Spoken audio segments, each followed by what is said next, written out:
awesome. Thank you so much. Glad you are being here. Oh, and we're being live streamed too, by the way.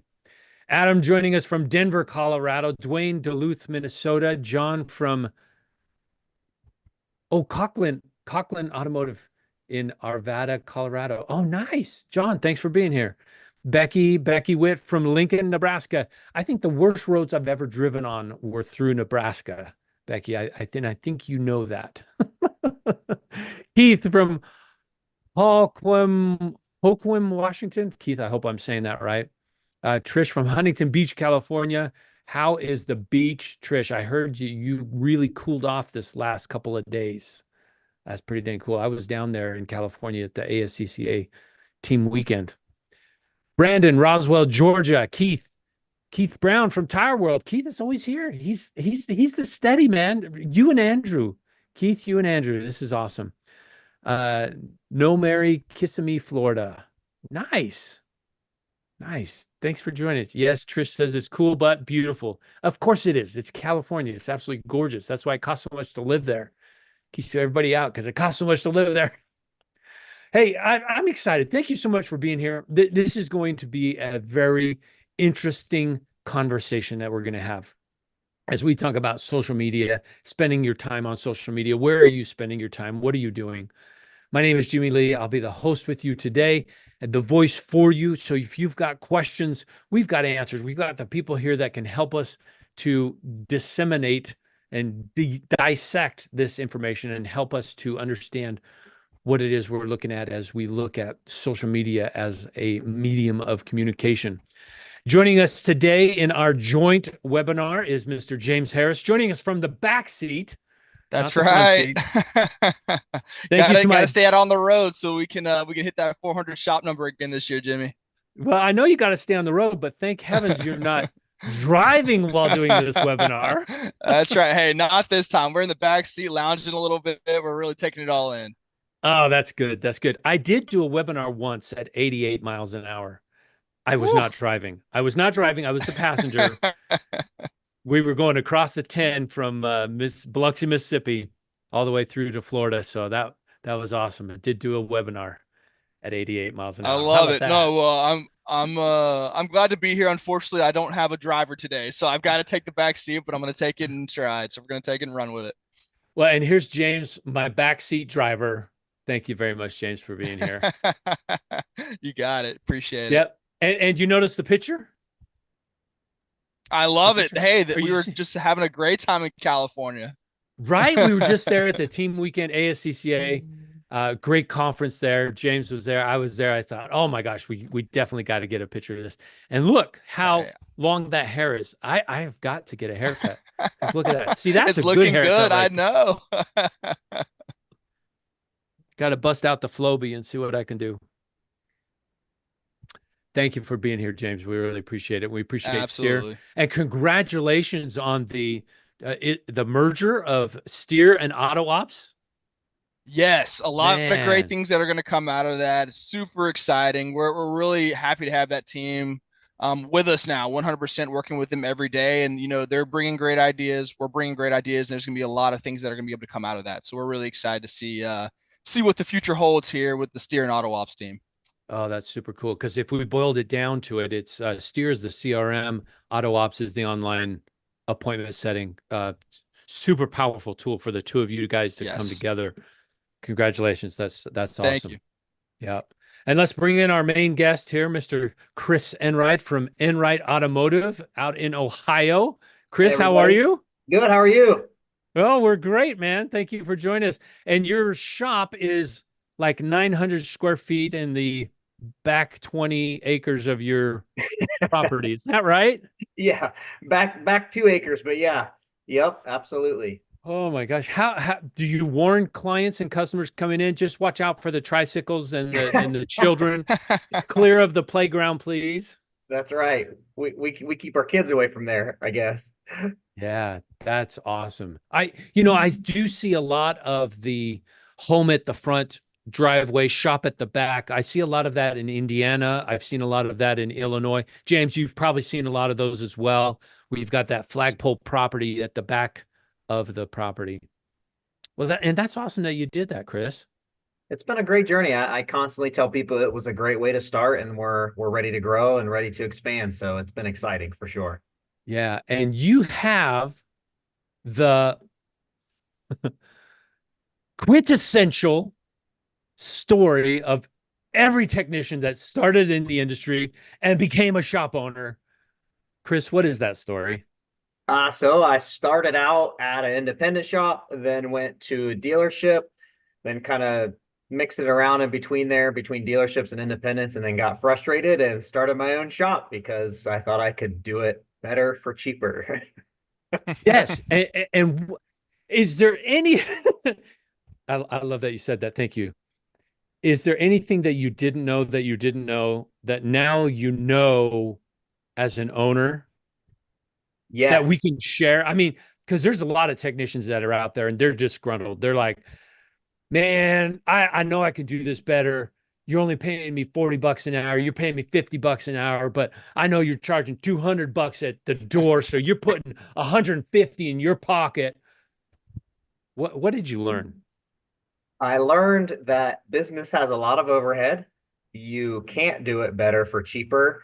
And there is a lot you don't know about owning a business. When I started out running the shop, I was a terrible business owner, as most techs turned shop owners that I meet are the same way. So the two are nothing in the same, not even close.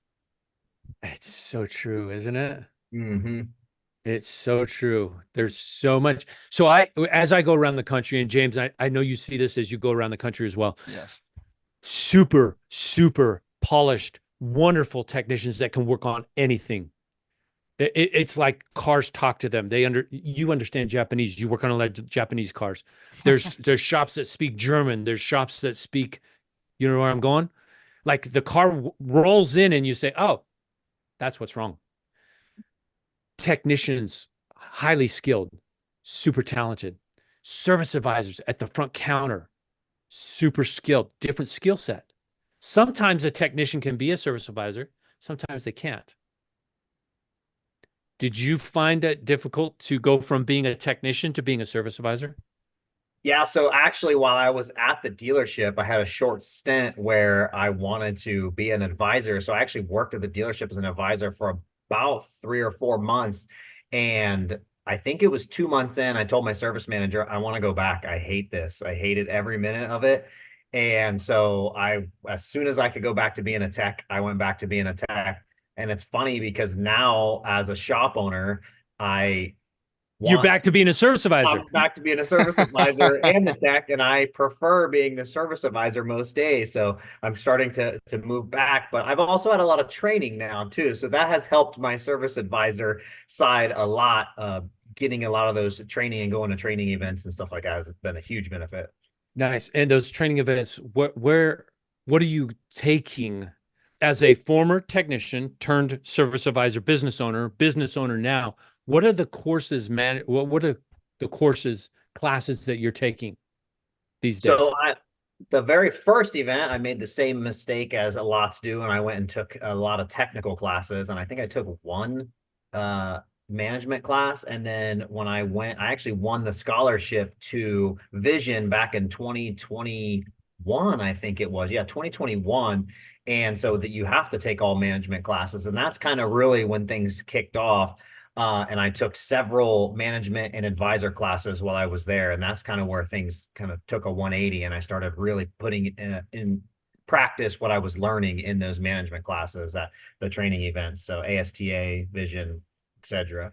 You know, there's somebody, and there's probably a lot of somebodies that have that exact same story where they went to the conferences, the trade shows, the training, and they're taking all the technical classes. Do you know Lucas Underwood? Mm-hmm. Same story. He shows up and he's meted at the door, and somebody says, "Hey, I see you're an owner and you're taking all the technical classes. What management classes are you going to take?" Oh no, I gotta be able to work on cars. You need to be able to work on your business. 100%. It's not all about fixing cars when you start a business. I tell people constantly all the time online that I would say at least 60% of my time sitting right here in front of this computer, talking to clients, doing paperwork, estimates, finishing up inspections, doing invoicing. You spend more time at the computer and dealing with clients than you do on the car. And so that's why it's not all about fixing cars when you want to start your own shop. Yeah. So that's why people are parking in the grass now at the property, because you ran out of parking lot because you're on the phone with them. You don't have time to fix their cars. That's right. Oh my gosh. And you started your shop in 2020. February of 2020, a month before all the COVID stuff. That's what I was gonna say. I remember where I was March of 2020 when the world shut down. My flight was canceled and I had to drive home. Yeah, it was interesting timing for sure. We were very, very unsure of things without a doubt. And what's even crazier, I mean, it was perfect timing for us actually, because they laid everybody off except for 2 techs at the dealership. So I wouldn't have been working anyways. So they only kept the two most seniority guys. So right. And you didn't have that seniority at the no, dealership, so you'd have been out. Oh my for sure. gosh. Wow. Yep. So clearly you survived COVID. Clearly you survived as a business, as a company. Dude, Yes. that's amazing. Yeah, we did great. We actually doubled our revenue from year 1 to year 3. So we did extremely well. Nice. Congratulations. That's good. Thank you. That's really good to hear. At what point did you go from, hey, I'm going to work on these cars? At what point did you start picking up the camera to document a lot of what you're doing? So it actually all started with my wife, actually, because I kept Your wife was filming all this stuff? in the beginning, she was filming the videos for me. Because I kept telling her, I'm like, I need to record these videos of like my top 10 Hondas and my worst 5 Hondas, and like going through and just telling people my opinions and thoughts around Hondas, because of course I specialize in Hondas and I wanted as many Honda customers as I could get in the building. And so finally one day she was like, here, give me the phone, let's record this video and get it done. And that's how it all started. We recorded it in an apartment that we were staying at because we were in between houses. Yeah. That's how it all started. I started out that way, doing those types of videos only on Facebook. I wasn't doing hardly any Instagram or any of the other platforms. And then it was never consistent. I would do like a video here, a video there, like maybe every one a month, maybe. And then as time progressed, I was doing more consistent videos, but not really putting a ton of effort into it. And I'd always liked watching tool review videos and tool videos. And so that's when really things started kicking off, because I was like, you know what? If all these people are getting free tools, why can't I? And so I started doing tool review videos and got really excited about that. And so that's what got me going. And then as the pages grew, I had more technicians and shop owners asking me about the shop and my journey and how I got started. And, what do I recommend? Because I would talk about those things on my stories, but not just in my regular videos. And so that's what morphed me going into talking about the industry and talking about how I got started and what I did to fix things and what I do for marketing and CRMs and SMSs and all of those things. So it's kind of just worked its way naturally, which has been great. Right. Man, Chris, you tell me it started with free tools and got all the way up to where it is now, where you can really go in, dive in and talk and really benefit the whole industry. That's quite the story right there. Yeah, it's been amazing for sure. I can definitely see the love-hate relationship you have with all these tools and different brand suppliers. Yes, very much so. It's mostly a love-hate relationship with all of the hate on the internet. It's quite interesting. It's an interesting dynamic for sure. Yeah, I've seen you really pump up some tools there. I think, and you know what I find interesting too is your customer base. It seems that you say you started on Facebook, but man, it seems like Instagram has really taken off, and that's where you have the majority of your followers. Yeah, Instagram has actually been the hardest to grow, but it's my strongest community by far. And I think it's because in the beginning, like when I really started putting time and effort into it, Instagram was the place that I spent most of my time and put all of my effort in towards. I actually started my TikTok 6 months after I started all my other accounts, like actually recording them, or I mean, doing videos, I'm sorry. And then I didn't even put any effort into TikTok until a year later when I was already doing a bunch of videos. So in the beginning, I had no interest in TikTok. I was primarily focused on Facebook, YouTube, and Instagram. Well, you probably don't dance very well either. No, no, I definitely don't. Because you have to dance to be on TikTok, right? That's what they say. That's what David Roman says, I anyways. mean, that's Does how he Jimmy's really? TikTok's gonna take off. Yes. Yeah, my TikTok's gonna be lit because I can groove, man. Oh gosh, that's awesome. That's funny. So you found you started in Facebook, you changed over to Instagram. Instagram is your better following. I didn't even know you had a TikTok stuff. So probably everything I'm seeing on Facebook and Instagram starts on TikTok, or are you doing different stuff for all the different platforms? So I do different stuff for most of them get the same content, but I definitely record individual videos for each platform. So like on TikTok, I just recorded like an almost 10-minute video talking about gross revenue numbers and what the potential is of a one-person shop owner. So it's what I like How does about. TikTok have a 10-minute video? I know they actually have some people invited into 30-minute videos. So you can do Wow. 40 minutes if you're invited into that. Yeah. Dude, I So thought TikTok was all about the 6 seconds and the 8 second. they were and they so what I tell people constantly is all of these platforms always are competing against each other and they want the users on their platform. So Yeah, TikTok is trying to pull in that YouTube the demographic. long form. They want the long form. So they started pushing and actually, so if you record a full screen video, they'll actually boost it for you on purpose to give you additional views because you're using full screen because they're trying to push that for people to watch. Same thing with the 10-minute videos. They're not pushing those, but they're allowing you to do longer videos. So I actually do quite a bit of longer videos on YouTube, or I mean on TikTok than I do the other platforms, especially when it's talking about industry stuff for sure. Yeah. So some of the Instagrams that I've seen for you that you've done on your Facebook might have one, two teens, maybe 20s that have any interaction with it, but your Instagram following is in the thousands on the same video. Well, Mhm. it seems to be the same video. Yeah. It's probably different, but yeah, They're similar. They're a lot of those are the same. So if I post on Instagram, most of those post automatically on Facebook. I have it set up because they're Meta, so I have it set up like that.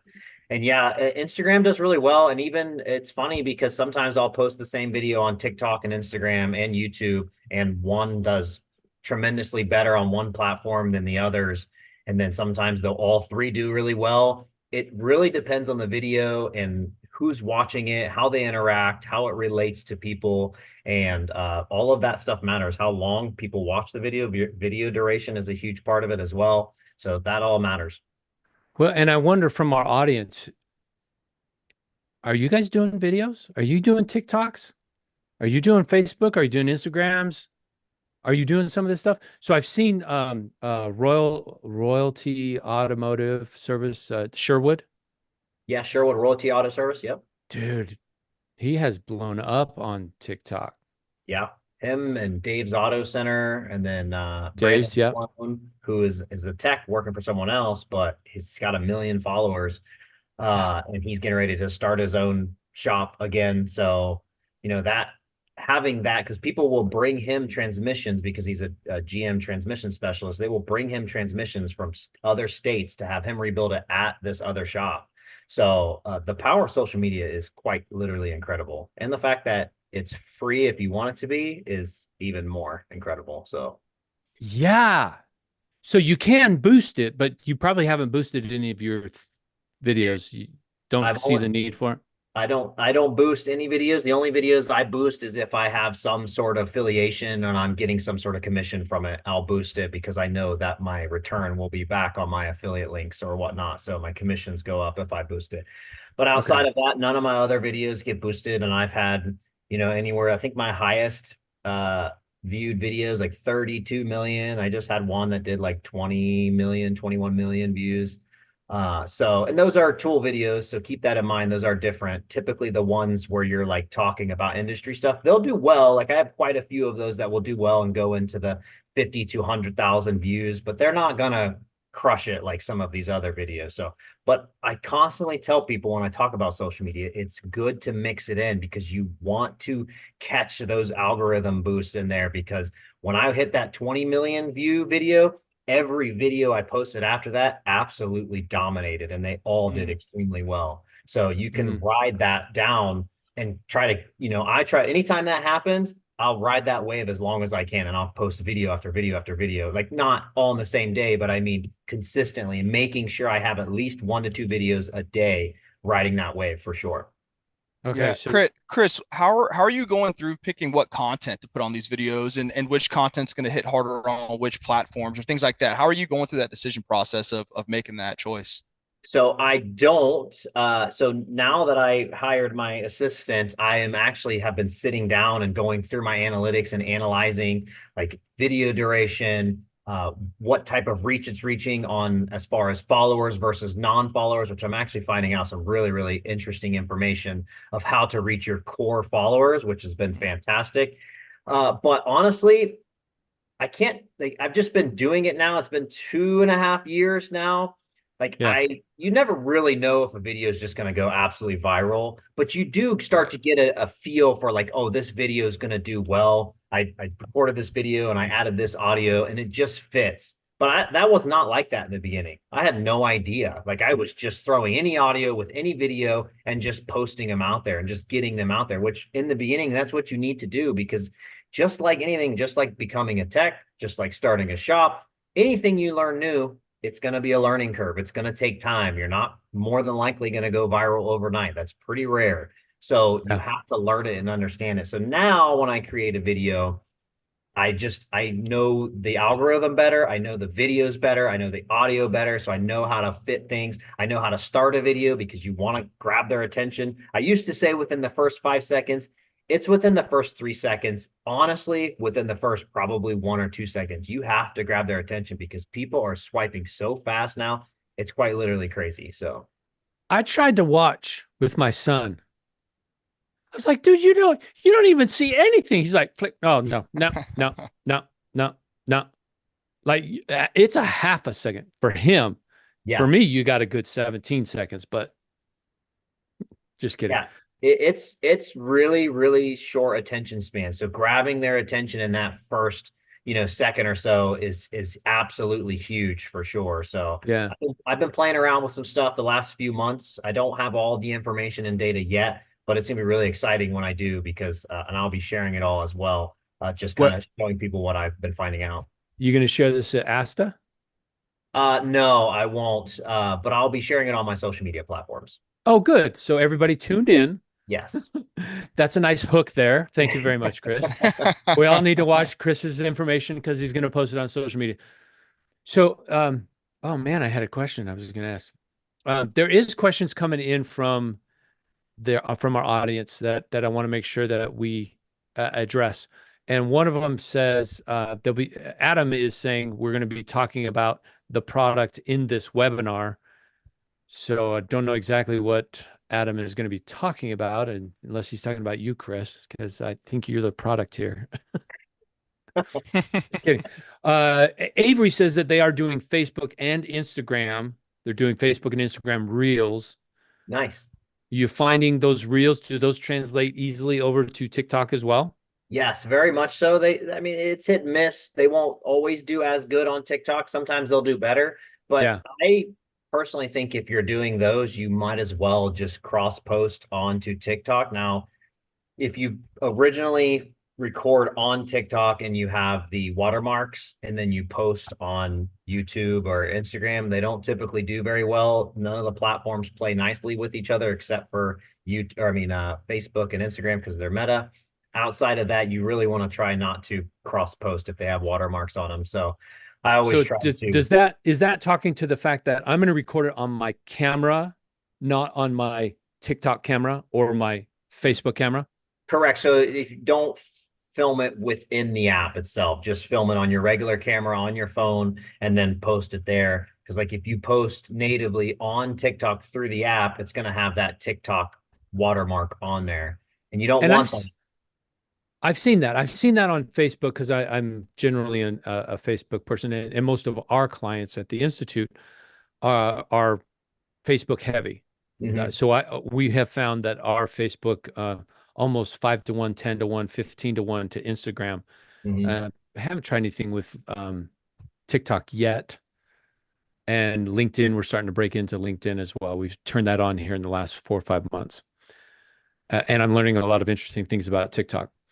Andrew is waiting for me to fly out to New York before they start their Facebook, Instagram stuff. Andrew, I'll be there, and then we'll go get us a plate of trash. Keith is wondering, now Keith's in Salt Lake City, Utah. Keith's wondering, what software, what equipment are you using for the beginner? For somebody that's just going to start, what are you going to suggest here, Chris? So in the beginning, this is all you need is your phone. So this is all I use is my phone. And even to this day, 2.5 years later, it's still about what I record. Probably 70% of my content is on my phone. If you have a newer iPhone or a newer Android phone, the cameras are quite literally incredible. If you have anything, I think it's 13 and later, where it's the Pro Maxes, they're top-notch quality, 4K, all of that. The one thing I tell people for sure to invest in is I have it right here, a wireless microphone. So I have 2 types of wireless microphones. Either you can do DJI, which that's what this is. DJI is the brand, or you can do Rhodes, RODES. So they're called Wireless Go Rhodes 2 or something like that. I don't have those here. I have someone borrowing those right now to try them out. But that's what I used when I started. So either are great quality, the DJIs are a little bit more expensive, but they seem to be a little bit better quality. And then I upgraded to this. It's a DJI Pocket 3, and it has a built-in gimbal on it. You can record. So if I have the screen turned this way, it's full screen. If I have it turned this way, it's vertical for short form. And that was like, I bought the creators package. So it came with 1 microphone and a bunch of extra stuff. And I think that was like $629. Definitely worth buying, after you've started filming. And if you want to buy it in the beginning, you can. I just encourage people to really focus on getting the content filmed and posted, because so many people are critical of the videos, critical of themselves, critical of their voice. It's natural. It's normal. You'll get over it. You get used to it. What my friend Brian Walker always says is, that's what we all see and hear all the time anyway, so it's okay. It's totally fine. Yeah, I heard the exact same thing from Darren LaCroix. He says, that's what you sound like. That's what you look like. Get over it.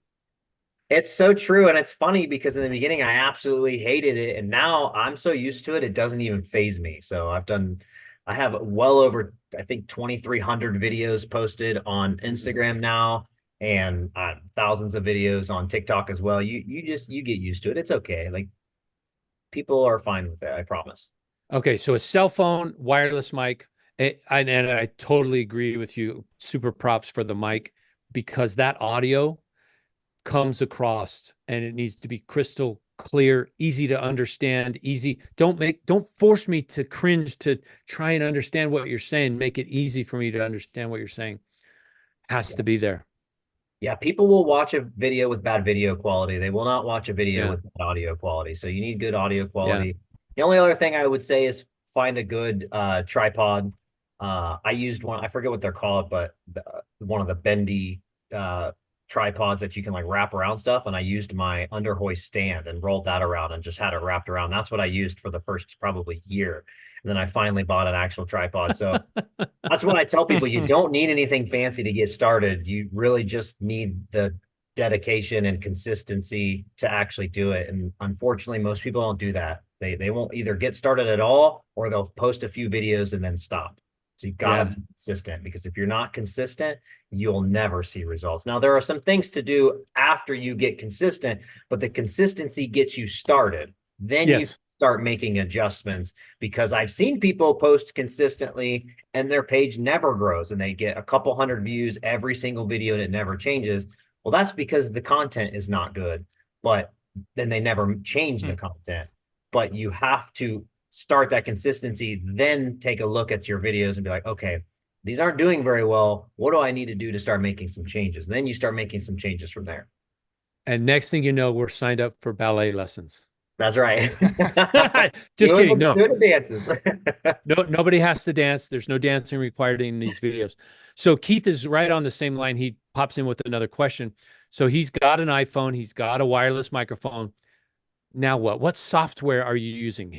Saying, do you use iMovie, which I Okay, think so is a yeah, software that comes with the iPhone? editing software is what he's asking for. So how do I edit my videos? I'll be completely transparent. I don't edit very much. I always say when I talk about social media is you can edit a whole bunch if you want, or you can hardly edit at all. It's your choice. What I don't like seeing people do is worried so much that it needs to be a perfect video. It does Yeah. not need to be perfect, especially in the beginning. And if it's a terrible video, it's okay because no one's going to see it anyways. So just get it out there. But the editing software, to answer your question, I've used iMovie. I use Lightcut, which is a software that came with my DJI. So I use Lightcut. Then you can also use CapCut, and they have a free version and a paid version. The free version is very good. The paid version is even better. And there are some other ones, like if you want to get into actual like full-on editing, I'm not too familiar with those softwares, like the full-on. Okay. Yeah. We'll put a pause right there that says, let's start. Number one, Yes, start recording the videos. And I love what you're saying here about having that video, the one take wonder. It's raw. It's not perfect. People are going to sneeze. They're going to burp. They're going to have a hiccup. And it's normal. It happens. It's okay. We're not Hollywood. Not all of us have the dashing good looks of James. Hey, I do what I can. But we can be on that video. We can record the video. And there you've got that raw footage, that raw information. Exactly. Okay. So do you find that you like to throw a lot of words up, or do you not put words up? Is that the meme area, or what do you do there? So the only time I throw words up for me personally is if I'm using like a meme or a trending oh shoot, I forget what they call them now, but basically a trending meme essentially, and I'll throw words up with that. But outside of that, I mostly want to draw attention to the video, and they all have different styles. So if you want to do something trending, then do what you see in the trending video. So if it is like a meme style video where it's like a green screen of a character from a movie, and you see a video that somebody else did and you want to take that idea and turn it into your own, and it has captions on the top, put the text on the screen. So make sure that it's on there and use that to grab people's attention, because what that does is they see the video, then they start reading it, and guess what they're doing? They're staying on your video, which is going to drive views up. So yes, absolutely. And then other times I'll use it to draw people's attention to the caption down below to have them read if I'm trying to get a point across, like if I'm talking about why I say maintenance matters all the time, or why I talk about professionalism or whatever. And then I'll write a really long story. So those are more serious videos that I'll do, but I use the reel at the top to grab their attention, and I'll say read caption below. And so that way it draws them down. So then once again, they're reading the caption while the video is playing, and then hopefully they like it and then share their opinion on the video, because then that's like the trifecta, right? They're liking, commenting, sharing, or watching the entire video. So it's what you want. You want as much interaction as possible. Do you find that you have to say that a lot of times? Do you have to remind people to like, share, comment? I try not to, because you see that in so many videos. The only time I say that is in my YouTube videos and my long forms. And I either say it like in the beginning, or I'll say it in the middle. I don't say it multiple times throughout the video. I try not to. I want to get straight to the point. I found that if you're babbling on, something I had to learn early on is if you're babbling and just talking about nothing, people get really bored really fast. Your noise, you become noise. Yeah, I totally agree. Yeah. How do you how do you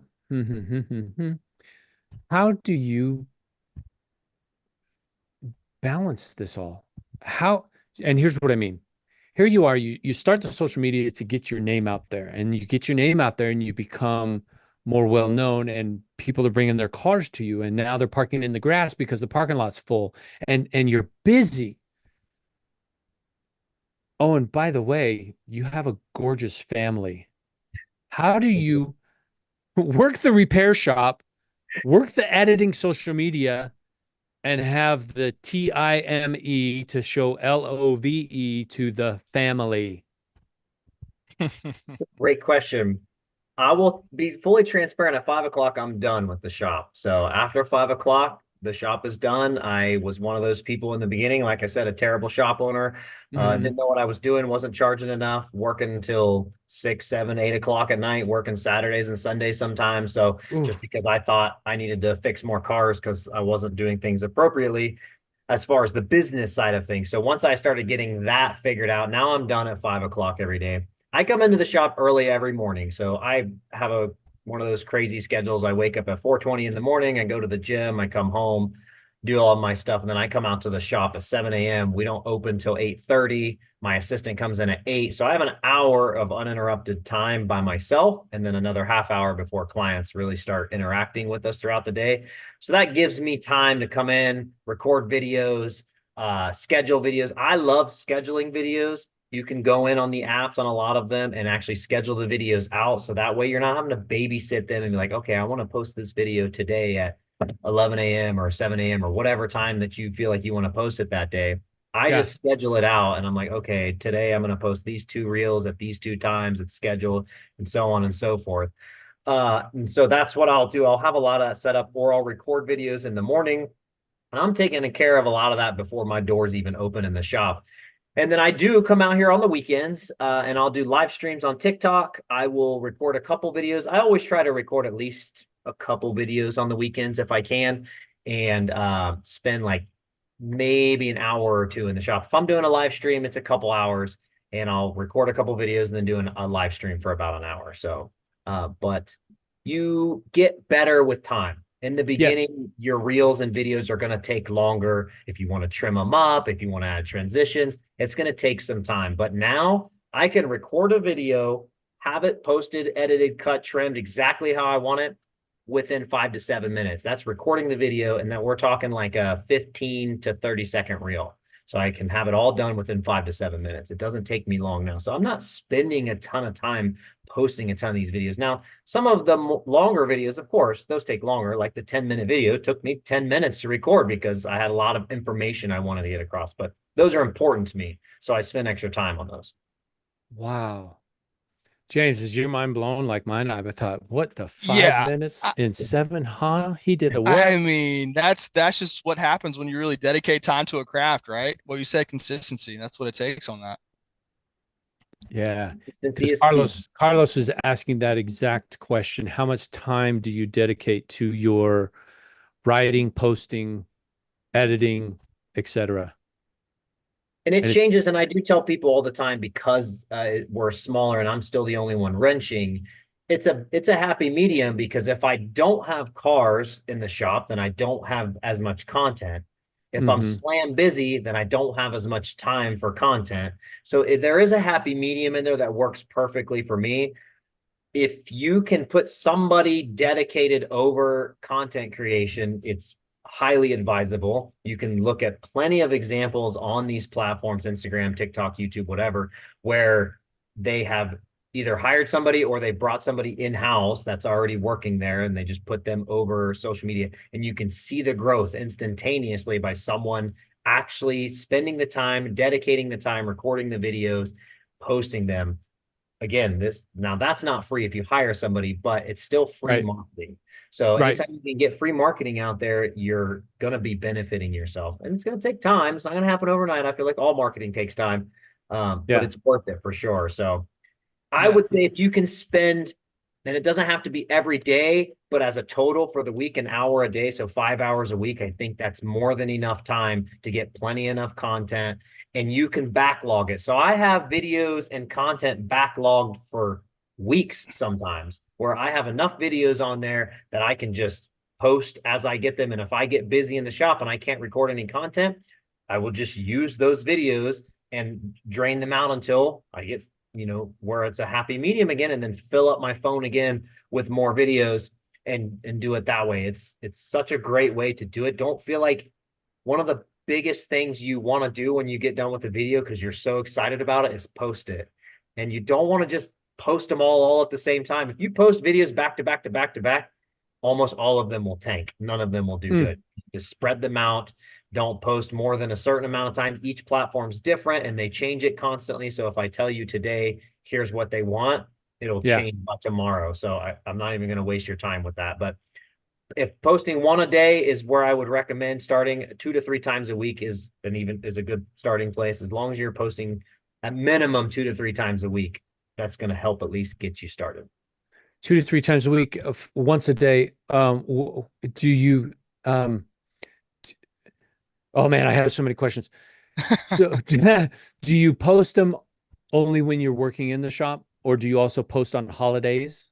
Oh my gosh, I don't ask 3 questions at the same time ever, but I'm asking you 3 questions because I also am the scheduling. How far out do you have things Yes. scheduled? That was my question, Jimmy, right there on the spot. When you said you had a backlog of videos and you run that through, it runs out. I just am interested in how far out you can get sometimes of planning that out, especially when holidays and busy times are coming up for you.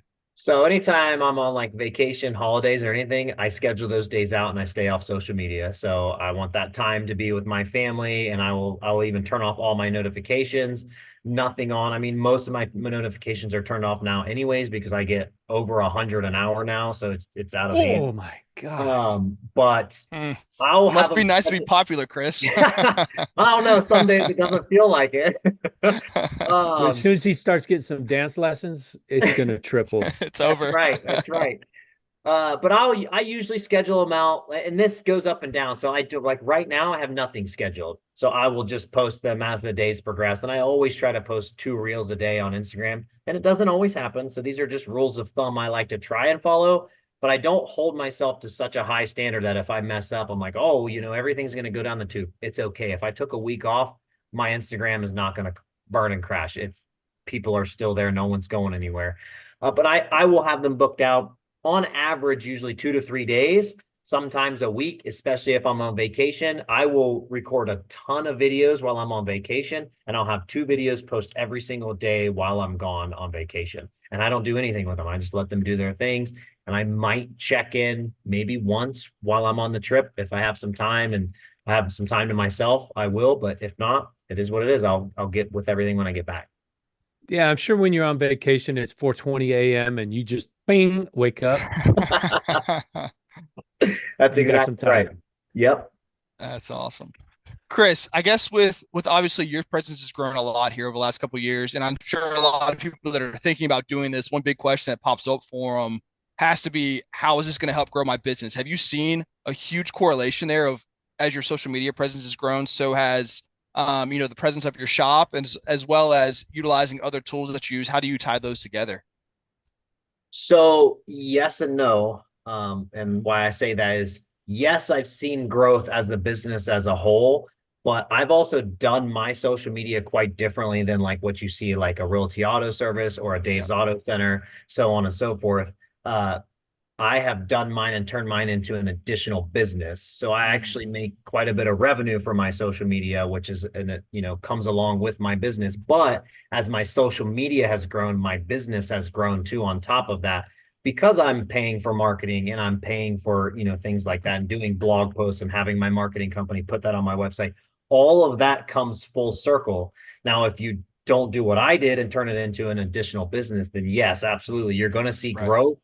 You're going to see clients come in. You can go watch these other pages and you'll see they'll do videos. This person came in from some other state because they've been watching them on TikTok, and because they trust them, because they're showing their process and why they think it's important and why you shouldn't do this and why we think you should do that, and giving their opinions in real life scenarios. Our industry, as we all know it, there's just a unfortunate trust factor that people have an issue with shops. So if they find someone that they trust online, they're going to bring their car to you if you're semi-local, even if you're far. Like me now, I have lots of clients that drive an hour to my shop. I'm in a rural area. I'm in a town of 400 people, so I'm not in a huge city.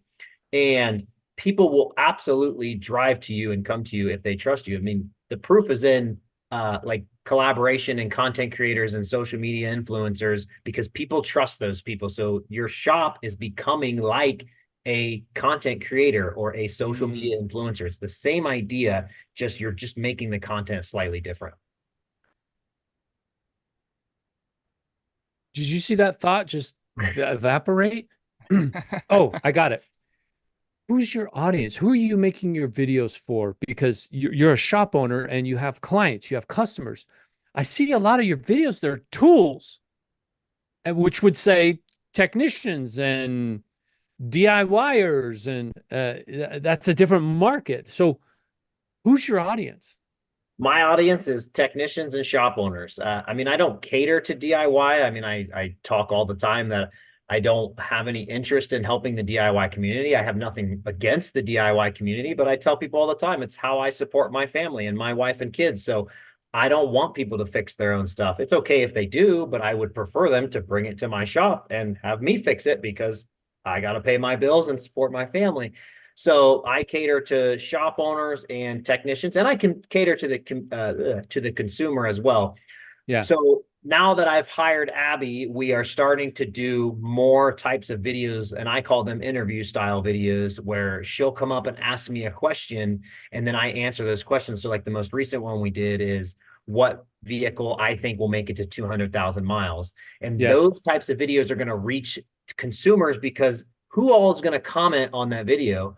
First, it's going to be anybody who hears me say their vehicle. Second, it's anybody whose vehicle's over 200,000 miles that I didn't mention in the video, or anybody who disagrees or agrees with me. So those videos get a ton of interaction, and they're going to reach a different type of consumer base. So I'm adding those. It was always just really hard to interview myself. So until I hired somebody, I wasn't doing those videos. But now that she's here, we're adding them as time progresses. So that is my goal, is to start adding those into my normal content as well. So then I'll have the trifecta, because I'll reach a huge avenue of people for sure. Yeah. And I think within that third realm of those that disagree with you is all those technicians that say, oh yeah, but this car is going to make it, and this car, and I have this car that made it, and da, da, da, da, da. And I saw that video that you did, that Abby recorded you, and you were talking about this vehicle, this vehicle, this vehicle. Now, between this year and this year, they had a known engine problem. It was bad. So you want this year to this year, because those are the best years. Correct. Yeah. And it shows your expertise in that area as well. So, and then if you look at the comments on that video, there's tons of comments in there with people with those Civics talking about how, yeah, I've just hit 300,000 miles and it's been a great vehicle, so on and so forth. That video did really well. I think last time I checked, it was over 150,000 plays. So, and for that being our first interview type video, I was ecstatic with that. So we're going to do more of those, because again, that's going to reach those consumer level people, because they want to know what an expert in the industry is saying about vehicles, because they may be in the market to buy a used vehicle. So and here we are, we're reading the consumer reports, where we, the public, I include myself, because I just went through this process myself. What vehicles do I want to go after? What vehicles do I want to avoid? I'm going after the consumer reports. I'm digging into this. And then I thought, hey, wait a second. I happen to have a very large knowledge base I can tap into, called Technicians Across America. Absolutely. And so the vehicle that we honed in on is a Toyota Venza. Nice. They're great. V6. Great vehicle. Great vehicle. 230,000 miles on it. We anticipate hitting 300, no problem. It runs like a top. It is so dialed in. It's such a good car. I tell people all the time, I am the perfect example of what I preach. My daily driver has 438,000 miles on it. Our loaner vehicle has 275,000 miles on it. And my other Ridgeline that I drive has 281 or 282,000 miles on it. So I practice what I preach to all my clients, that if you maintain and keep a car, it'll last you a long time. You just have to maintain it and keep it. So yes, and I maintained my Ford F-150 well over 200,000 miles. Love it. I did have to pay for it to get it there. But that's super cool. Very, very good. So our advice to everybody. Oh, Carlos is asking. He says, I missed it. What did you say to record? What did you say programs to edit? Chris, if you go over that again real quick. Absolutely. So editing, you can use iMovie, CapCut, free or paid version. So CapCut, C-A-P-C-U-T, Lightcut, so L-I-G-H-T cut, And actually those would probably be the top ones to use, I would say. If you're on an iPhone, if you're not on an iPhone, then use CapCut or Lightcut. Those are both pretty good platforms. They don't have CapCut has more bells and whistles. And then to record, I would say an iPhone or an Android, a newer phone. So iPhones would be like 13 or newer. And I don't know Androids, I'm sorry. And then if you want like an actual camera, this is absolutely what I recommend. It's the DJI Pocket 3. Okay, but no, I'm going to include here, Chris, you need to tell people that they can't buy that camera until they've been doing videos for a year. That's all right. That's right. You do it from your cell phone because it's in your pocket. You do it from your cell phone because you've already got it. You don't need to go out and spend thousands of dollars. Yes. By the way, I just bought that one. Mine was $670. I have the exact same creator version. Yeah. With the extended battery and the tripod and the gimbal. Mm-hmm. Yeah, they're fantastic. Yeah. So if you record for a year from your cell phone using the DJI or Movo, I have Movo microphones. Okay, they're pretty good. Mine were $150. Yeah, that's not good. bad. No. And DJI, I agree that DJI is a very top quality microphone. Yes. Works really well. Very much so. And actually the new DJI microphones have what's called 32-bit float. And so normally when you would like record a video and if there's an air hammer in the background or an impact, the audio cuts out. The new ones don't do that because they have the 32-bit float. So it is nice if you are worried about that or you have a ton of noise in your shop all the time. I would recommend doing that because you're going to have a lot of audio cuts if you're close to that impacting or air hammering. So nice. Very cool. Boy, man, so much that we covered here today. It's absolutely phenomenal. I think we need to bring this plane into land here for a few minutes. Last bits of advice, Chris, and then James, will go to you. Get started, stay consistent, be willing to learn and grow and look at yourself and realize that you can make improvements and adjustments in your content. Consistency matters, but good content is good content. So at the end of the day, that's what truly matters. Love it. Awesome. Love it. Awesome. Yeah, I think a big thing that I've taken from not just this particular webinar, but everything you can be involved with is just always keep your mind open and really put yourself in situations of you never know what that next big light bulb is going to be or who's going to be in front of you. Someone like Chris who has all this knowledge and all this expertise in something that maybe you're not doing to grow your shop. There's always so many tools out there and so many different ways to approach things. And I think that I've learned a lot today. You know, luckily my generation is at least within social media, but do I use it every day? No. So it's always great to hear how are you using it, Chris? What's going on there? And just get a lot of these questions answered that are always out there. Nice. Yeah. I've loved it as well. One last question from John. What would be the best platform to start on B? Does it matter? Facebook. Oh, start on Facebook. Mm-hmm. Yeah, Facebook typically is like you guys found is where most of your core target audience is going to be. Now, the best way to find out is ask your clients just when they come in and pick up their vehicle or drop off their vehicle, say, hey, we're looking to start social media. We'd love to know what platforms you use the most. That's the best way to find out. But I have found that Facebook and Instagram are typically the two most common ones that everyone uses. But your demographic may be different and they may be using TikTok and that's what they're on, because there is a common misconception that TikTok is a much younger demographic. And while, yes, there are a lot of younger people on TikTok, my demographic is still older than what you see, the lower age demographics. Like I don't have 13-year-olds following me. My youngest followers are around 25 years old and then up to about 35 years old. So you're still going to target a different demographic either way. Nice. I like that. Okay. So we're going to start on Facebook. Would you also suggest that because it is Facebook, it's Meta, you just instantly share it to Instagram as well? Yeah. If you're as well, it's free, it's easy. It's a click a box and you're good. Very much so. Absolutely. Okay. With that, we're going to close this down, my friends. Thank you very much for joining us. Make sure you check out Steer as a CRM because you're going to get busy doing all this social media stuff. You need to set up all that automation, James, right? I love it. You got it. You nailed it, Jimmy. set up the automation, tie it in with your point of sale system. So your automatic reminders, your appointment reminders, your decline services, your happy birthdays, your thank yous, your review requests, they all go out automatically because you're out spending your time recording some social media videos to post on, and, you know, get yourself some dance lessons so you can be on TikTok too. Chris, thank you so much for your time. I really appreciate it, brother. This has been absolutely phenomenal. My name is Jimmy Lee. I am with the Institute. You have advisors, managers, owners that are looking for coaching and training. If you are one like Chris that started out in the industry, decided you were going to do it on your own, there's things you don't know that you don't know. We at the Institute would love to help you out. There are quite a few training instructional videos that are available. Check us out on YouTube. Check us out on our website. A lot of information that can start your solid foundation. And then if you're ready to take it to the next level, we'd love to go there on that journey with you.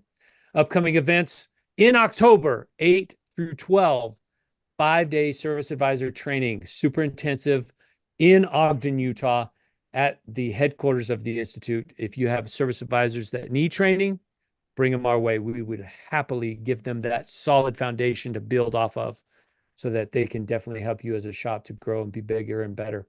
And then in February, we have the summit, Amelia Island, Florida. It's going to be amazing. Can't wait. Andrew, I'll see you there. Thank you very much, guys. We'll talk to you soon. Thanks. I gotta find the button. Stuart must still be here. I'm here. Yep. It's so long. Stuart coming in clutch. Yeah, baby. Chris, that was awesome, man. That was awesome. Thank you. I appreciate it. I had a good time. Thank you. Yes, thank you very much, and good luck to you. I the balance is where I think a lot of people are going to get hung up. They're going to want to put so much into this social media. I love that you really narrowed it down to say, hey, no more than an hour a day.